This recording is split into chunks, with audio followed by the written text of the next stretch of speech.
Inequality doesn't matter because the poor are getting richer. This is the story the political and economic elite at Davos would like to have us believe. But this story is a fantasy. The reality is that while executive pay goes through the roof, there are more people living in extreme poverty in sub Saharan Africa than ever before. It's no wonder that we find that since the big surge in free market neoliberal economic policies in the 1980s, while the rich have certainly gotten richer, the poor have, by and large, stayed poor. Back in 1981, when the free market revolution was just taking off, there were 288 million people in sub-Saharan Africa living on less than $2 a day, or 205 million were living on $1.25 a day. By 2008, this figure had almost doubled to 562 million, or 386 million on just under $1.25 a day. Of course, the region's population had also increased over this period, but even proportionally, there has been almost no improvement in poverty rates in sub-Saharan Africa since 1981. Other continents have done a little better, mostly because of arbitrary measure chosen. The proportion of people living on or under the equivalent of $1.25 a day would buy you in the US in 2005. This would be argued that the figure should be closer to $5 a day, as anything less than that would not cover the basic cost of food and other essential needs.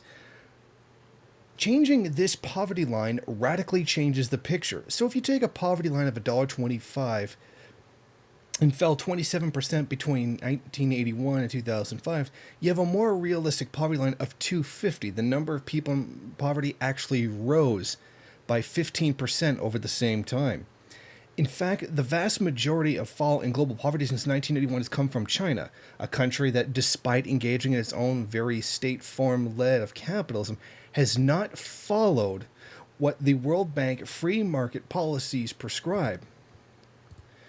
For example, strong growth in China and India contributed to significant global income growth and therefore decreased inequality between countries. However, inequality within these countries rose sharply. The top 1% income share rose from 7% to 22% in India and 6% to 14% in China between 1980 and 2016.